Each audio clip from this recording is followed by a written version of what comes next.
My name is Phil Harmon. I'm an extension plant pathologist with the University of Florida.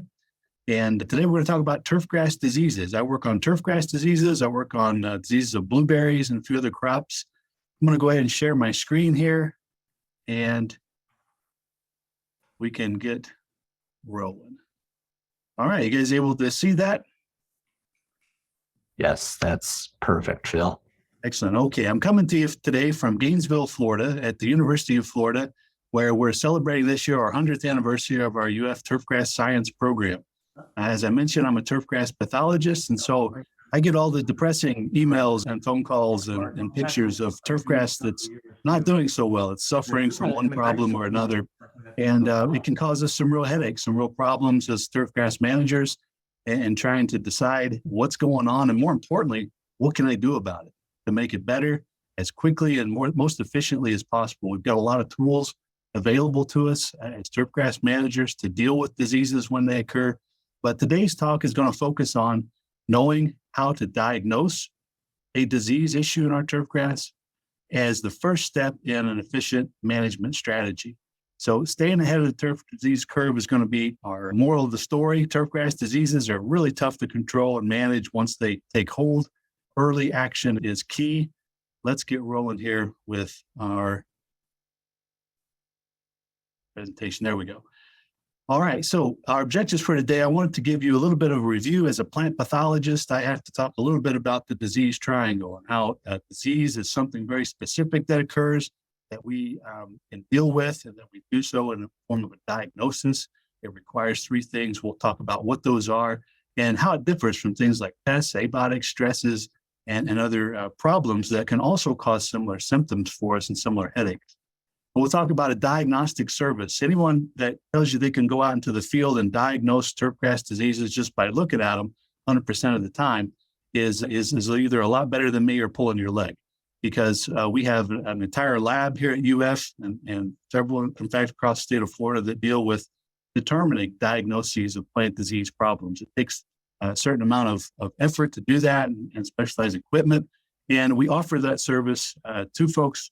Your University of Georgia system has a similar lab that offers that service. I'll talk about ways to get the most out of a diagnostic service, whether you're using your service or you're using somebody else's outside the state, by how to sample, what information needs to be presented with the sample, and how to interpret some of the things that come back from the lab, and as far as translating that into management actions.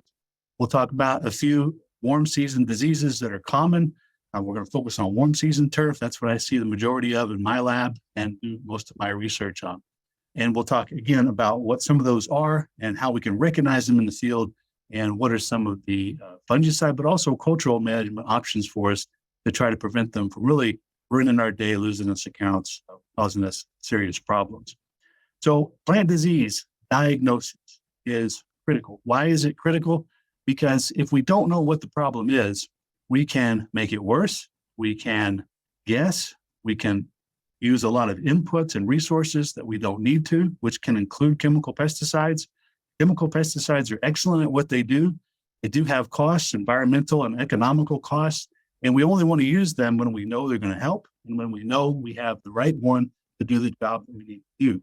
So a diagnosis clues us in as to what organism might be causing disease, if disease is our actual problem, and which fungicides can be used to help us to stop that damage, reverse it, and allow for turf to recover. Example here to think about is dollar spot and pythium. If you've been managing turfgrass for very long, you may have run into one of these two diseases. They can look similar. In the early morning, if you go out into your turf, whether it's a putting green or a home lawn, and you see clumps of white, fluffy mycelium, almost looks like fresh snow in Florida. It's not. It's fungus, and that sort of sign of a fungal pathogen can be either due to the dollar spot pathogen that causes dollar spot disease, or pythium disease. And these diseases are a good example as to why you need to either be very experienced or send a sample in for diagnosis, because they have very different fertility recommendations, very different fungicides that we use. And so knowing which one it is will prevent this from, for instance, adding a little extra nitrogen to pythium and making it worse, versus adding a little extra nitrogen to dollar spot and actually making it much better. It's important for us to know if disease is a problem at all In many cases, one of our number one diagnoses that go out is no pathogen found. There's clearly a problem with the turfgrass. It's not a disease. Putting that fungicide out is not going to help. So that tells us that we can focus in other areas of our agronomic inputs and hone in on an efficient management strategy by knowing what our problem is, what it is that we are dealing with. What is it that we're dealing with? Diseases take three very special things, and they all have to occur at the same time in the same place for disease to occur. And that includes a pathogen that's capable of causing disease. That includes a host that's susceptible to that particular pathogen, and it includes the environment that's conducive to that interaction to occur. If the environment's not right, you can have all the pathogen in the world spread over your turfgrass and you won't see disease. You can have a resistant turfgrass and have very disease-favorable conditions and pathogen present. You won't see disease. This is the disease triangle that I'm showing here on the slide, and it's a representation of what's required for disease to occur. But if you think about it as more than that, if you think about the lengths of the sides of that triangle as how conducive to disease is the environment, how susceptible is our host, and how much pathogen or how virulent is the pathogen we have, that particular triangle either gets smaller or larger. The larger the triangle, we can think about the more likelihood of disease occurring and the more severe disease symptoms will become if disease does occur. So disease does not occur every time that we have the right conditions. It takes these three things. It takes them interacting and a little bit of bad luck for disease to occur in our turfgrass. When it does, it can be devastating. There are ways that we can go about determining when that's likely to occur by estimating the sides of this triangle and knowing how we can shrink the sides of the triangle, pesticides, agronomic practices, host selection, et cetera, to reduce that likelihood of disease occurring in the first place or reduce the severity of symptoms of disease should they go ahead and occur. Now, today, we're going to focus on pathogens in the groups that are fungi and fungi-like organisms. Fungi-like organisms would include oomycetes or water molds. These are microscopic in most cases. You'll see the picture here of mushrooms. Mushrooms are the most common fungal structure we think about, but most of our pathogens are more like the pictures on the lower left and lower right. They're microscopic until they grow in large quantities in specialized dishes here, petri dishes, and have media in them. This is the gray leaf spot pathogen that can affect our ryegrass or our St. Augustine grass. And over here is the dollar spot pathogen. These are microscopic. They occur in the soil and in the thatch layer. They infect turfgrass, and they're largely inside the turf plant. So it makes it difficult for us to see them, identify them. Their process of diagnosis helps us to identify them and then associate that with symptoms and make a diagnosis. Diagnosis tells us what is responsible for, at least in part, the problem that we're seeing, the symptoms or the change in the turf quality or health that we've noticed and that's causing us problems. There are bacterial, viral, and other pathogens of turfgrass that we'll not talk about today. By far, the most common group are the fungi. Those are the ones we have the most tools to control. Those are the ones we're most likely to run into day to day dealing with turfgrass diseases. I want to say a little bit about our diagnostic center at UF. We're very proud of it. It's a hub lab for the Southeast region. So we work with the UGA lab. The UGA lab is excellent as well. Sue is your diagnostician there. And I encourage you to use your local labs as much as possible.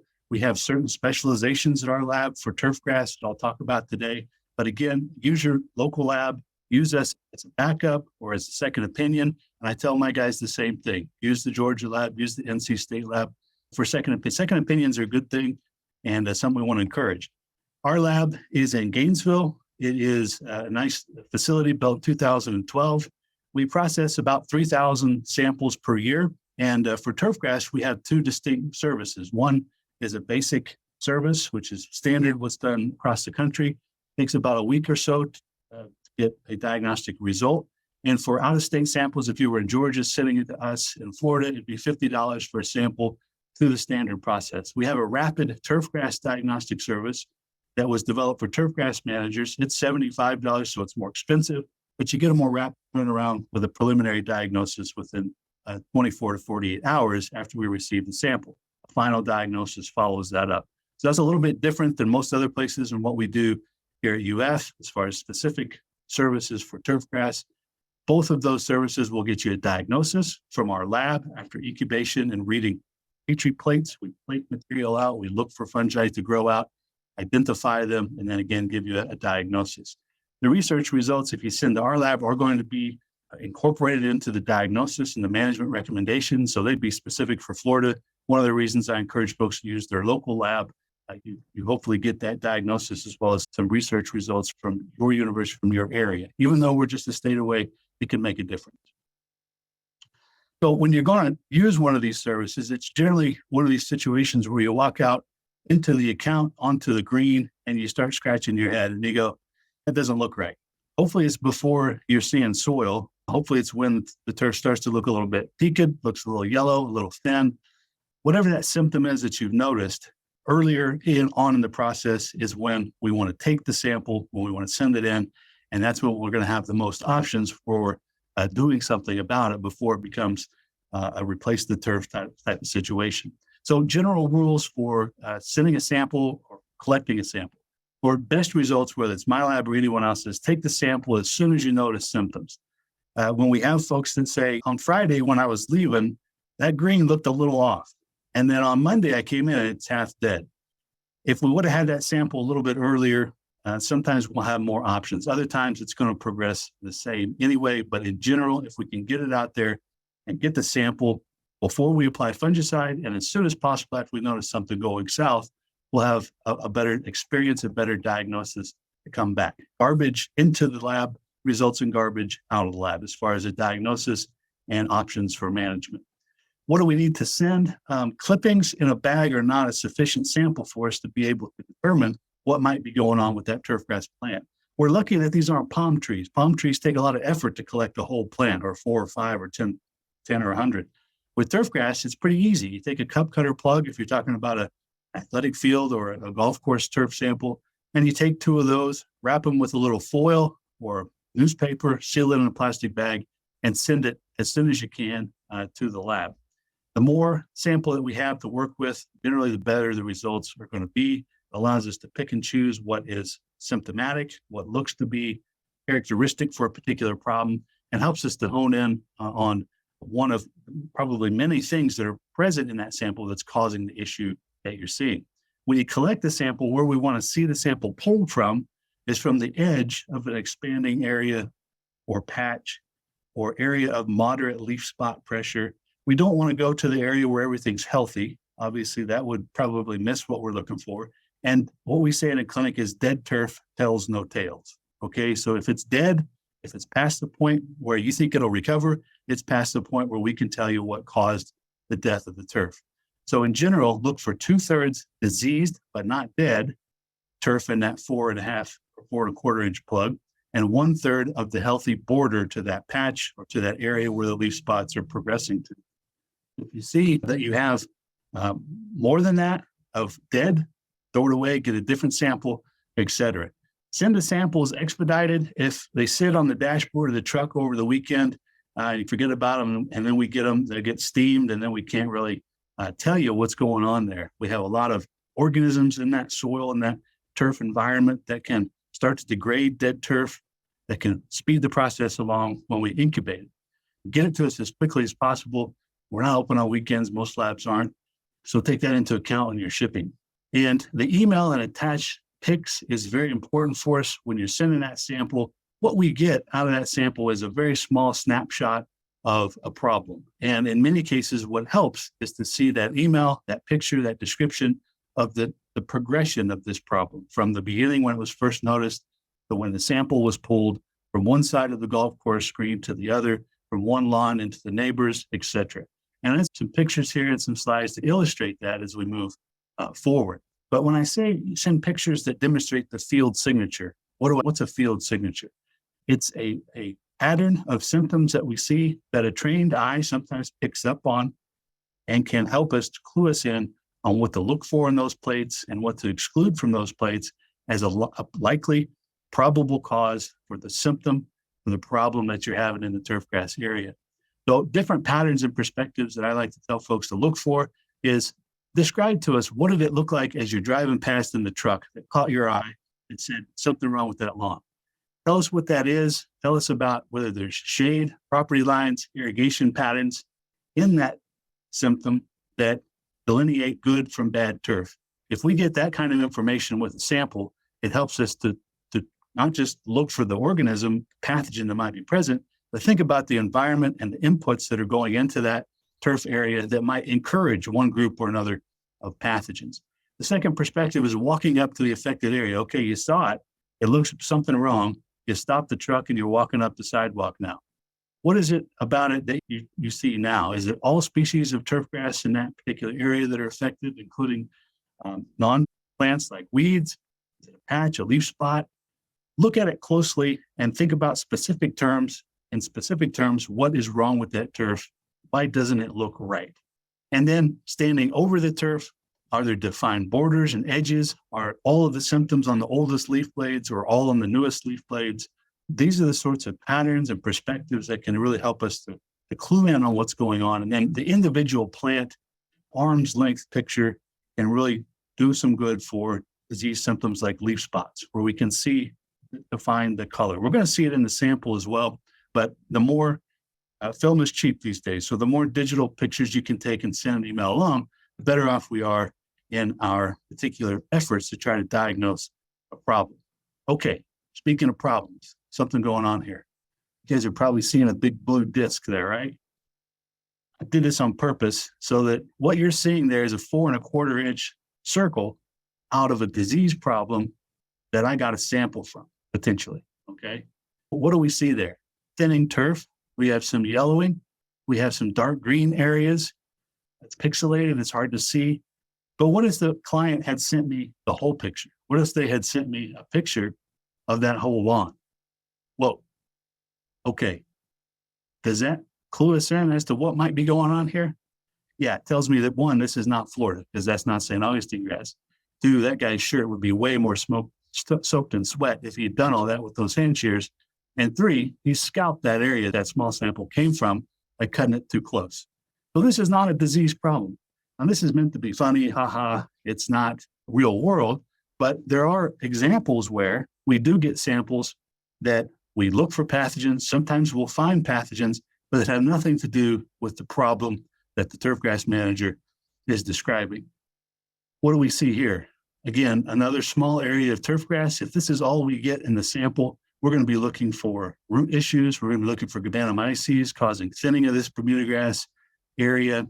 We're going to be looking for leaf spots on those older blades that are discolored. But if we get this picture from afar, we're going to see, you know what? We had the new guy on the drop spreader, okay? And he didn't quite know what he was doing. So these patterns, in this case, straight lines and alternating lines of thin yellow turf and dark green over-fertilized turf, tell us that we have not a disease issue here, but an abiotic stress caused by someone doing something inappropriate on this particular turf. There are less obvious patterns that we'll see that will tell us, okay, something funny is going on in this particular turfgrass. And if it looks like it's something that's man-made, it's probably something that is not disease. It's probably something that's come about because of some thing that we did or some pattern in the environment. If we take a look here, one more example. If I ask you guys, and when I do this in person, I generally ask, what is this? What happened here? And you'll get all kinds of answers, and I can come up with all kinds of guesses as to what might be happening. But what if I show you the whole picture? If I get a picture with this sample, now we look at it and go, wow, what is that? Two oblong shaped green and this brown all around it. And then you think about where is it? It's on a golf course in Florida, a lot of bug spray, a lot of sunscreen being used. This is overspray from one of those two products where people are standing there on the green, applying their sunscreen and their bug spray, and they burn the turf. All right. And if we get this sample in, and it can be a good sample and include 2/3 healthy and 1/3 damaged turf, we're probably going to find fungus in there on the leaves that are blighted. But this is not a disease issue. Fungicide is not something we want to do in this particular case. We want to do some golfer education, one way or the other, prevent this sort of thing from happening again. There are less obvious environmental cues that can cause turf to do weird things. This is a cold temperature response of Bermuda grass here on campus of UF. If we push Bermuda grass a little too hard going into the fall, it can be a little bit greener than normal, a little less prepared for cool temperature shifts. When those occur, this is not killing the turf grass. It's a perfectly normal process for it to drain its chlorophyll away, go dormant for the winter. It did it in this case because of very specific conditions that occurred, not a disease issue, not something we need to treat with fungicide or worry about, a normal process that our turf goes through. We have other examples here of patterns that can tell us what's going on. Hard to say with this one, but it's clearly following the tracks of a cart, right? Could be tracking of herbicide, could be driving on grass with frost on it or something else of that nature. So these types of patterns in these pictures are obvious. Other patterns may be less obvious, but they can tell us a story. It can clue us in on what might be occurring, which is important because it can help us to determine what management is needed to address that particular problem.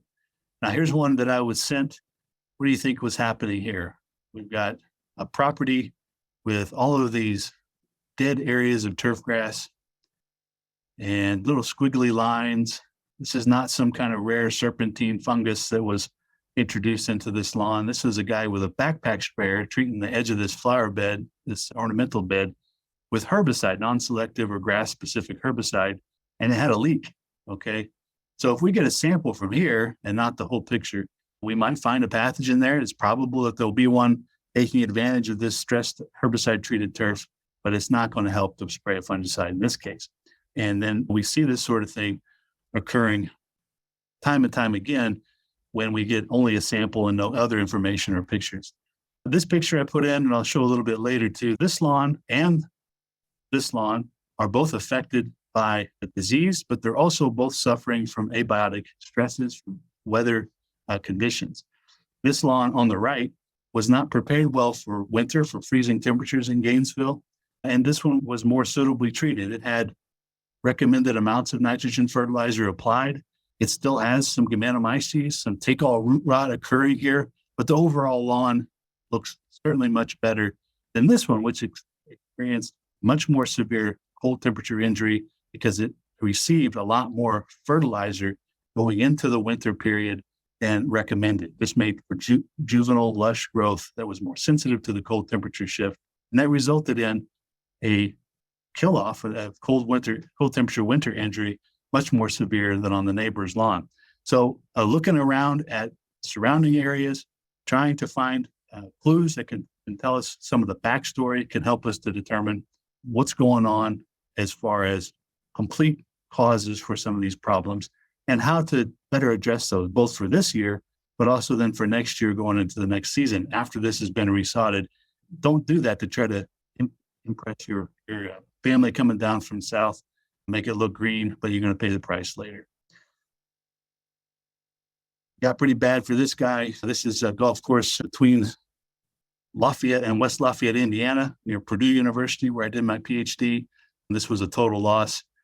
At least it couldn't get much worse for the guy, right? Unfortunately, it did.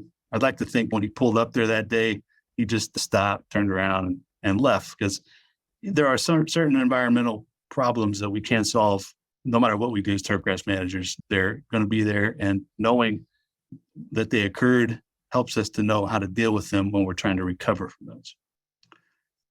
Another example of a pattern, this one I think was a lightning strike, and it killed turf in a very distinct pattern that maybe if you hadn't seen before would take you a little while to figure out. If we get this picture with the sample, though, helps us to know what's going on and help to tailor in that recommendation for the turf manager to deal with it in the most efficient way possible. So hopefully I've convinced you that you need to send in those pictures. You need to send in additional information. You need to look closely when you have a problem at the surrounding areas, to look for those patterns, to look for those potential causes that are not disease. When we can't find those, or even if we do, and we want to know what biotic pressure may also be playing a role, we need to send a sample. And what we do with the sample in the lab is a process called triage. We take the sample, tear it apart, we look for specific things. First thing we look for are signs of fungal pathogen. Signs are evidence of the pathogen itself, like spores, hyphae, mushrooms, the actual organism that is the pathogen that is causing the problem. It's rare that we find those on receipt of sample. Generally, we have to incubate, we have to plate, we have to give that time in a moist environment for those to come out of the turf grass to where we can see them and identify them. Second thing we look for in a sample are symptoms. We know what is wrong with the plant in terms of how is it different from what a normal turfgrass plant should look like. Specifically, are the leaves spotted? Are they blighted? Are they wilted? Are they discolored, stunted, shortened internodes, etc.? So there are some specific terms that we can use.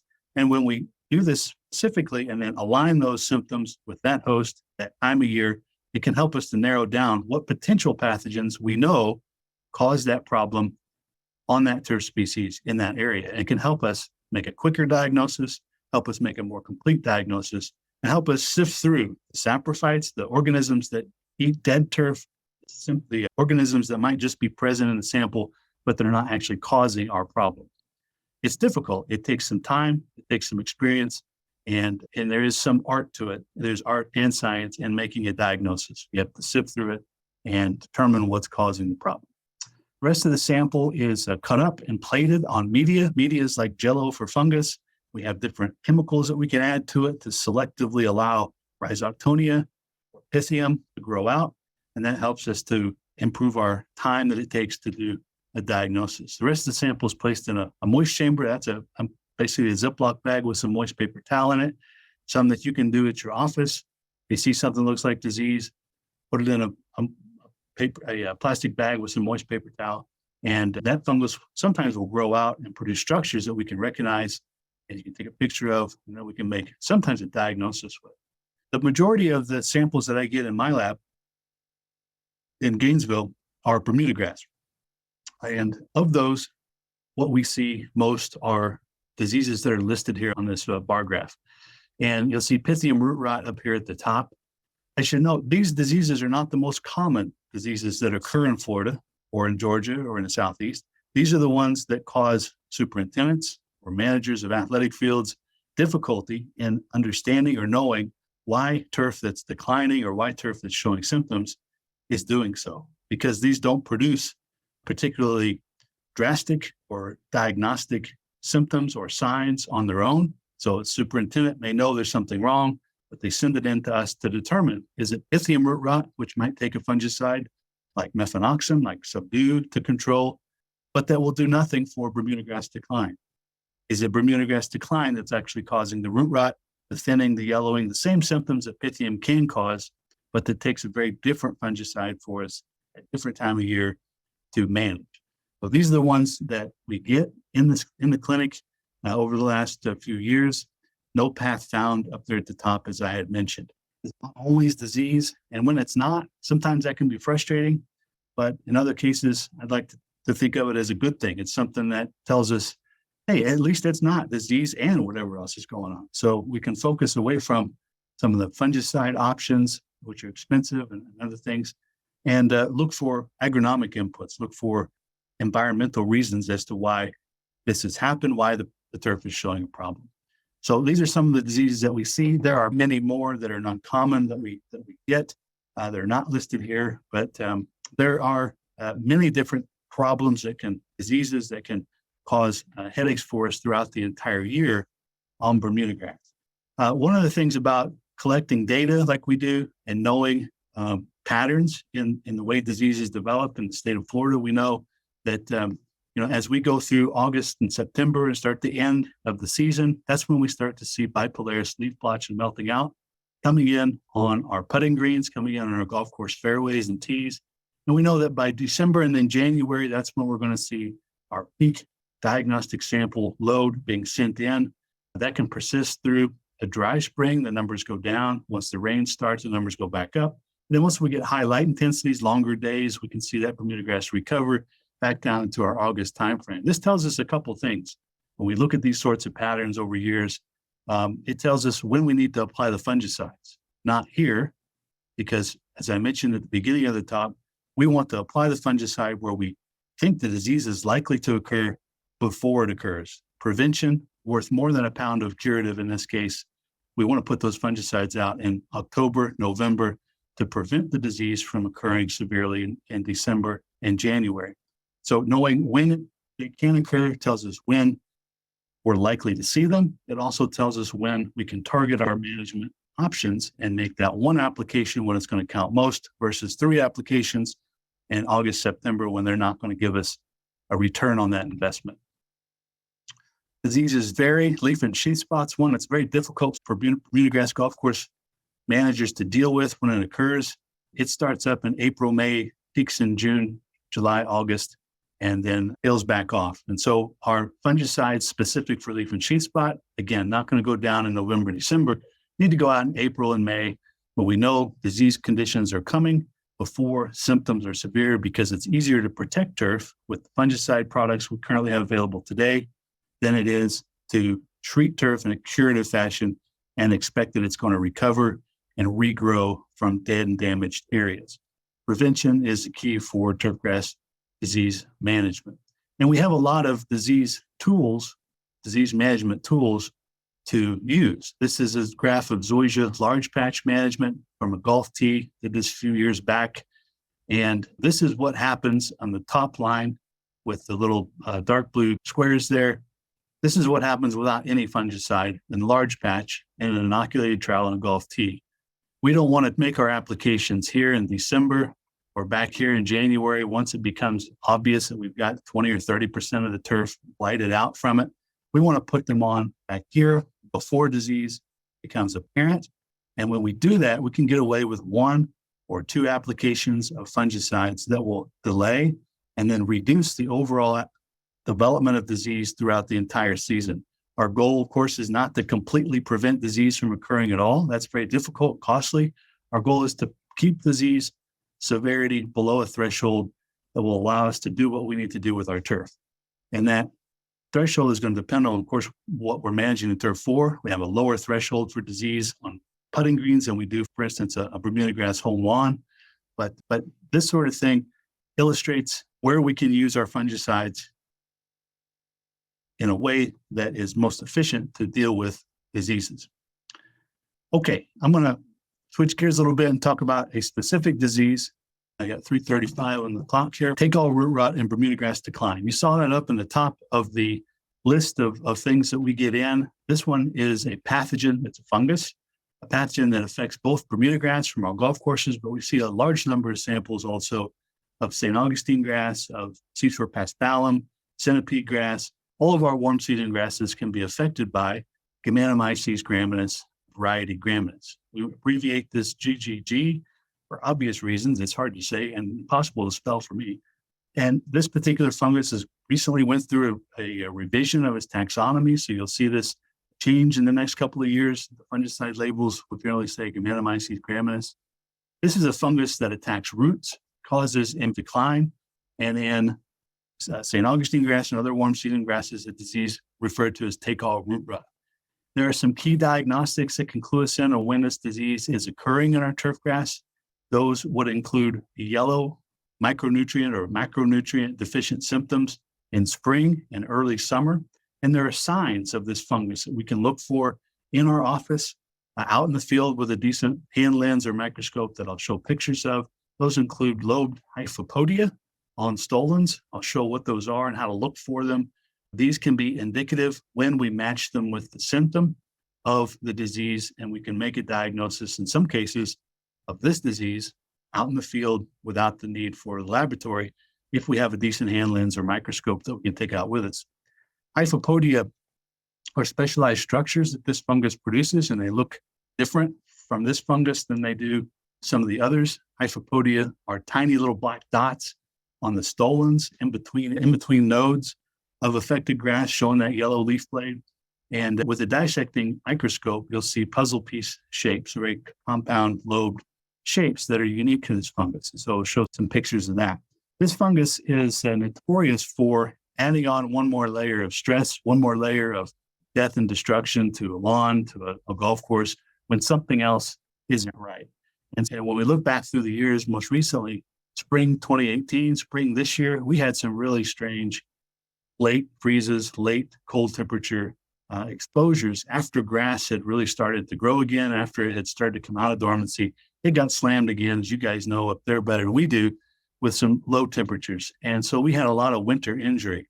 This fungus, Gainesville, causes a weakening of the root system. It causes a reduction in the overall turf vigor.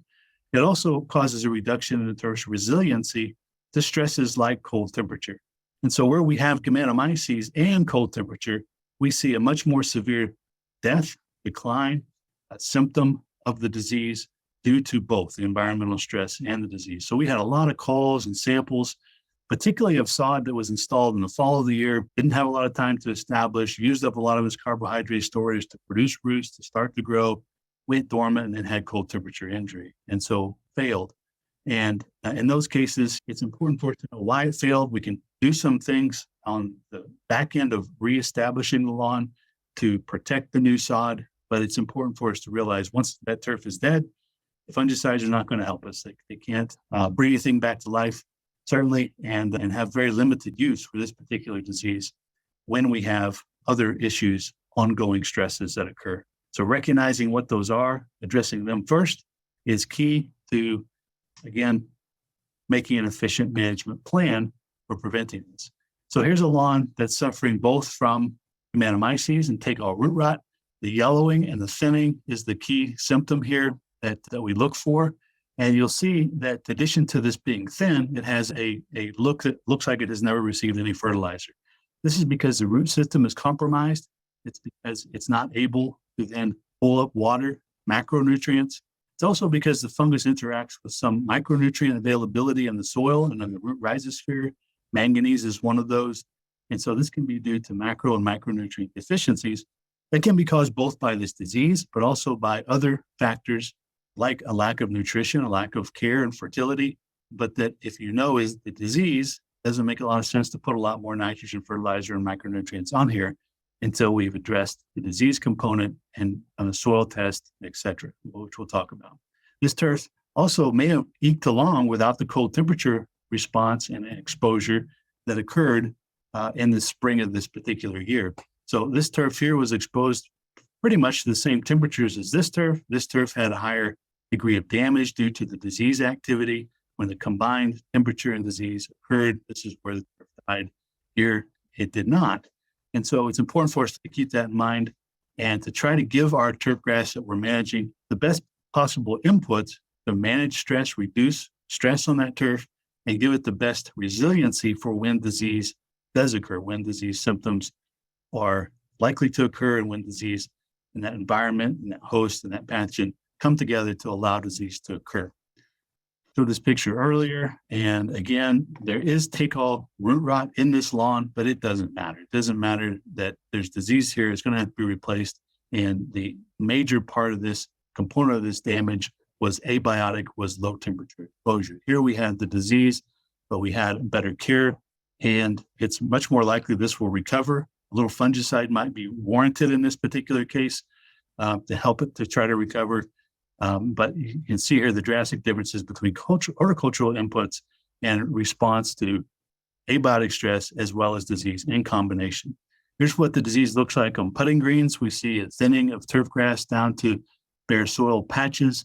This can persist year to year. It's going to be more severe where we have lower heights of cut and additional stresses applied to the turfgrass. So one of the things that we recommend is to reduce stress. And ways to do that are to make spoon feeding types of applications of fertilizer to avoid salt stress and to give the turf nutrients in small amounts over multiple repeated applications, to raise the height of cut so that you get a little deeper root penetration and more potential for carbohydrate production, reducing the number of rolls and mows that a turf green will experience in a week. These sorts of things can incrementally reduce stress and help us to combat the disease in addition to the use of fungicides. Another case here where we have edge of a green approach where there's stress here from traffic and where this is the area that even though there's Gainesville back here and here, this is where we see the disease occurring, trying to reroute traffic, trying to do some other things to reduce those stresses can help us to manage this disease and be actually more effective than fungicide use alone. Seashore paspalum also is susceptible. We don't grow a lot of that. In Florida, what we do is generally golf courses. It can be a beautiful grass, but in this case, I wanted to put this in here to show you the timing of symptoms. April, as turf comes out of dormancy, if it went dormant the previous year, the first symptoms that we see are this thinning, yellowing, nutrient deficient response. If it's not treated and we don't carefully monitor irrigation, fertility, we don't use a little fungicide in the golf course case, then we can see that rapidly decline and result in rotten roots and further loss of turf in the summer months. This is what roots of turfgrass that are diseased with take-all root rot look like. You'll see the stolon up here has lesions on it. Right here is where you would see between the two nodes, those hyphopodia that I talked about, and I'll show pictures of. But the big thing here, the roots are brown. The root cortex is mushy and sliding off of the root steel or the center part of the root. There's not very many root hairs. They're not holding on to soil. And so this is just a generally poor root system. It's brown, mushy. This can be caused by overwatering. It can be caused by lots of other things. Certain herbicides can cause root distress. But what we want to do is to compare that to what it should look like, and then also look for the pathogen and know whether that host is susceptible. Those three things are what we need for the diagnosis. This is a healthy root system in an area not affected close by that is, again, holding on to soil. It's white. There's not these lesions on the stolons. They're nice and green. And there's general lack of the fungus present on these stolons and on these roots. There's some there. It's not 100% absent, but it's not causing the disease symptoms. So when we're looking for these hyphopodia, we can use a dissecting microscope. These are generally good tools for turfgrass managers to have either in their office or sometimes to carry around with them. You can get hand lenses as well that are almost as good. They make some that are battery powered that you can use, and I've used many times on the tailgate of truck as we're looking at something. And these, you put the specimen directly under the stage, and this is the sort of image that you might see through a dissecting scope when we're looking at take-all rot affected turf. These little brown, the black shiny dots connected with hyphae are specific to, in many cases, the Gainesville fungus that causes take-all root rot. You can't quite get to the point where you can identify it completely, though. So what we're looking at to do that is using a compound microscope where we have to make a very thin section, use a slide with water, put it underneath a much more powerful microscope. And then we can see that those structures, those little black dots, are actually very specialized little suction cup type devices that the fungus uses to penetrate into the plant material, suck out the juices, and that penetration, that poking holes in those roots makes them not perform what they need to do, pulling up water, nutrients for the plant. So that results in a compromised root system, a less resilient turf, and symptoms of nutrient deficiency. What about fungicides? We have a lot of good fungicide options. We have fewer fungicide options today than we had 20 years ago when I started doing this. If there's anyone of our federal partners listening to this, we need every one that we have to remain available, particularly for residential lawns in Florida, but also for golf course superintendents across the state and across the country. These are critically important when we train our superintendents. They're very intelligent folks and they use them very judiciously because they are expensive, but they can really make the difference between an environmental impact of making one application versus losing an entire green and having to resurface a green, make that additional fertilizer application to reestablish that. There are environmental impacts for not having these available as well. I'll stop the soapbox rant there. But as far as myces goes and fungicide efficacy, reducing the stresses is paramount for the fungicides working. If we don't also reduce stresses that have contributed to the decline of that turf, we will not see a favorable response. We will not see a benefit to using that fungicide product. I mentioned what some of those are, including small amounts of frequent irrigation and fertilizer because the roots are compromised, increasing mowing height, and other agronomic recommendations. For IFAS, if you're in Florida, or UGA, if you're there or wherever you are, your university recommendations should be followed to try to reduce those stresses. And keep in mind that diseased turf is going to require some extra care beyond sometimes the standard recommendation. When the roots are damaged, we have to think about ways to baby the turf grass, to spoon feed it, and to allow what's still available to contribute to the recovery of the turf versus add additional stresses, which will contribute to the demise of the turf and then the need for returfing. As far as Gainesville goes, the second step is to have a soil test done if you haven't recently, and consult with your agronomist on how to interpret that. We know that with this disease, if your pH is high, it can favor disease. It can make disease worse. If it's not, then don't worry about it. If it is high, some acidifying fertilizers can be recommended with ammonium as their end source. The lower pH, they can have other issues and potential for stress as well. So we have to be careful with that. But acidifying fertilizers in general, one way we can deal with that. High pH, there are others. Symptoms can be masked with sometimes micronutrients if our soil test or our tissue test shows that they're low. Manganese is one that can help to mask the symptoms as we're reducing stress, as we're using our fungicides to try to deal with this disease.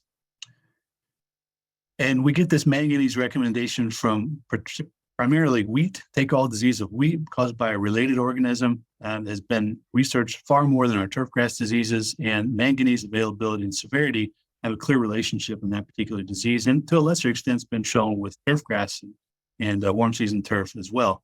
And we know this is the case because higher pH soils have less manganese available. So in those cases with wheat, using ammonium fertilizers can reduce the likelihood and the severity of tick-all disease, and potentially with turf as well. For turf, if we have low manganese availability, manganese sulfate is one option for applying that to soil to be able to supplement that towards the seed treatment. This has been shown with wheat, and we know we have this and some other options for manganese and turf as well. This picture, I want to throw in here to say that essentially there are differences as well in varieties. These are accessions within Dr. Kevin Kenworthy's breeding program, as well as some established varieties like Floritam, Palmetto, one of our new varieties from UF Citra Blue, which was selected to be resilient to turfgrass diseases like take-all root rot. So in this case, we have turfgrass quality on the y-axis, meaning if we have a higher dot here, we have a better quality. This was during an inoculation trial where we orcharded this grass inside of a shade structure, overwatered it, inoculated it with ridiculous amounts of fungus, and still was able to maintain acceptable turf quality with one of our improved varieties as compared to a very good and standard variety Floritam, which is down here. So genetics can help. We don't often get a chance as a turfgrass manager or a pest control operator to influence a regrass selection of a genotype, but there are differences. And if we know what genotypes we're managing, we can become accustomed to what their weaknesses are. And that can help us in the knowing where to spend our fungicide budget most efficiently and where to expect to see certain diseases occur.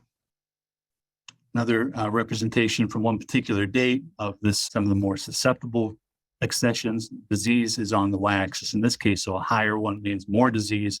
You can see Floritam pretty good compared to some. Citra Blue was a little bit better in that case. I get a lot of questions about biological control. It's certainly an option for us to consider and to do research on. I had a master's student who was looking at bacterial isolates that inhibited the growth of Gainesville that we found on sod farms that had very few disease issues. It's something that is something we'd like to be able to use and to have something that's equivalent to a chemical fungicide. At this point in time, we don't have options that are equivalent. We have to rely on both, and we're continuing to research those. I encourage folks to try them. I encourage folks to also use some of the chemical options and horticultural management in particular to deal with this disease. Because fungicides are not consistently effective after we see those symptoms develop. And when we do use them, though, good coverage is very important. We have to make sure we're getting good coverage over our turf and delivering that fungicide into the crown and upper root system of the plant. If we're not able to deliver our products in 2 gallons of water per 1,000 square feet or in that range, if we're down in a half gallon per 1,000 square feet, lightly watering apps in can help to move that active ingredient down into that crown and upper root system area where this fungus is active, give us the best chance for our fungicides to do something for us. Now, specifically, I'm not going to spend a lot of time today on particular product names, but products that have an SDHI or succinate dehydrogenase inhibitor as one of the active ingredients, like Lexicon, Ballista, Exteris, Posterity. They all have some efficacy in addition to what our standard products are, which are premixes of QOI fungicides and DMI fungicides. So an example, 2 examples of those, this one's used in residential lawns a lot in Florida, is Armada.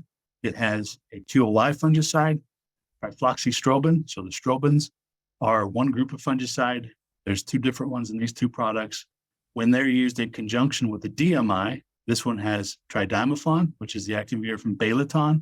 When you mix those 2 together in this premix product, we've seen the best results, particularly when they're rotated with some of the neurochemistry, in preventing Gainesville from killing new sod after we've lost the lawn due to take-all root rot. So we have take-all root rot kilolawn, we have to resod. The best place for using our fungicides is to protect that new sod when it goes down and prevent or reduce the chance of that second sod failing because of take-all root rot. We could protect it using these products and do a pretty good job, particularly in residential installations.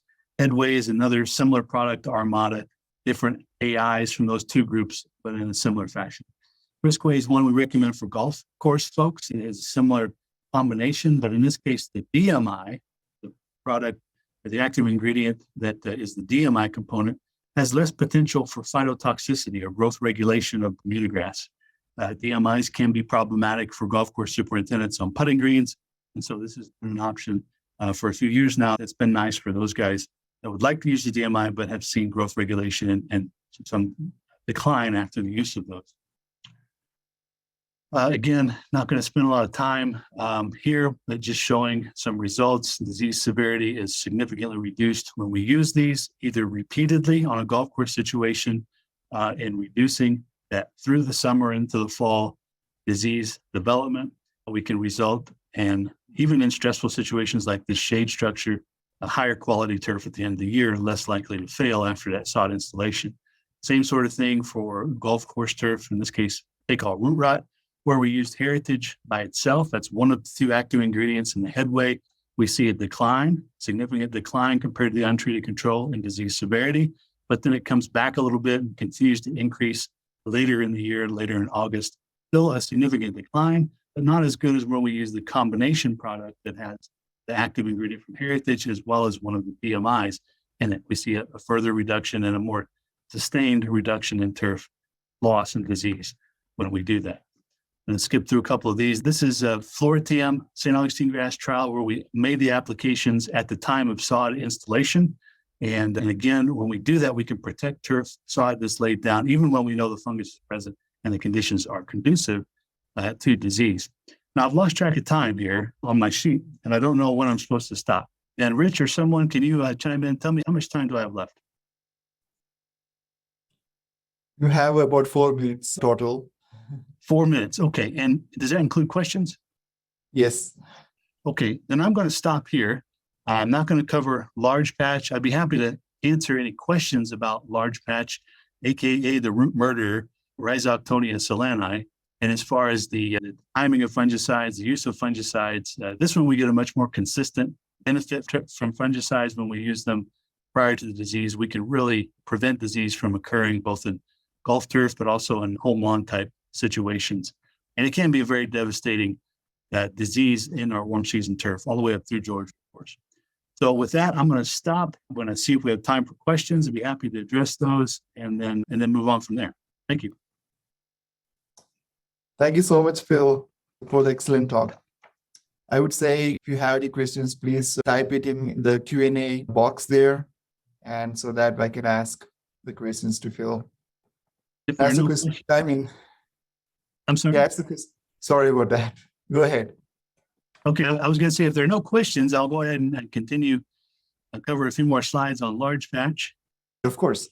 Okay, so I skipped over a few here. I want to talk about specifically large patch disease and timing of fungicides. And it's critical for us to think about that because this pathogen lives in the soil and the thatch, and the time of year that it's going to rear its ugly head and cause disease is somewhat predictable. And it's depending on where you are in the country, or in this case, in the state of Florida. This is down in South Florida. You'll see that I've got these kind of rearranged here to where this first date when the soil and air temperatures reach into the range where this pathogen is active can be predicted on a 5-year average to be right around the first week of or second week of November.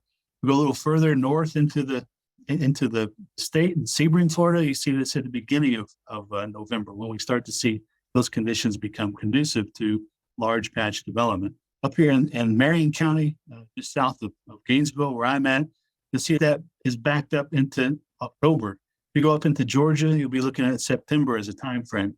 If we know when our accounts are likely to develop large patch, we can time our fungicides to be just before we see those symptoms occur each year, and we'll see a much better result from our fungicide application than when we wait until we start to see symptoms, because we got about a 2-week delay or latent period from infection to symptom development. during which our fungicides might work, but before which they certainly work much better. And by better, if we do make applications before symptoms occur, about 2 weeks before we see symptoms generally occurring in that lawn or that account or that golf course, we can use a lower rate of fungicide. So we use less fungicide per application, and we get better results using less fungicide than compared to waiting for disease and using a higher rate. So after the symptoms occur, we can still use the fungicides, but it takes that high label rate and more expensive products and more frequent applications to maintain turf and to encourage some kind of recovery, which will occur in the spring. In Florida, our fall applications are more important. If we allow this disease to progress through the winter, it can really get out of hand and cause a major problem for us in spring. Spring applications are not as important for us here because we have good turf growing weather that occurs. So in general, 2 applications in fall are generally what we recommend to be able to prevent lasting disease severity, lasting damage in our St. Augustine grass lawns. May take additional applications in something like seashore paspalum or Zoysia grass on golf courses. But if we use some of these products that work particularly well for large patch, we've seen excellent results preventing disease season long throughout the winter period using just 2 applications of some of those. Like here where we use ProStar on the Zoysia grass tee. This is a rectangle 1 by 3 by 6 foot rectangle where I made an application, and this 2 application treatment interval in the spring or in the fall protected turf throughout the entire winter period. And this was one of our particularly conducive years on this particular tee where we had a lot of large patch damage. We were able to protect it with a relatively small amount of fungicide.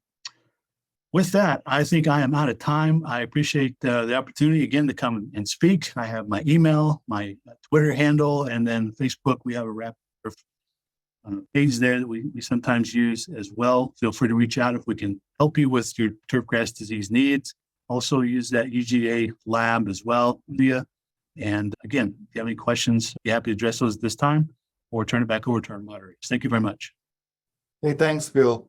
I know we're out of time, but I would just say quickly ask one question that's posted. So Robert is asking, is Mirage the best fungicide for large patch on Zoysia? And can you ask that one more time? What was the name? Is Mirage, M-I-R-A-G-E, Mirage? Mirage. Okay. Mirage. Yes, Mirage does a really nice job. It has an active ingredient called tebuconazole. It does particularly well for a couple reasons. One, it's in that DMI group that is active on the fungus, and 2, it sticks around in the plant for a good long time. So if you apply it in the fall, it can actually give you a couple of months at a higher rate, a couple of months of protection from large patch. So it's one that I do like, particularly it's labeled only for golf turf, certainly not for residential lawns.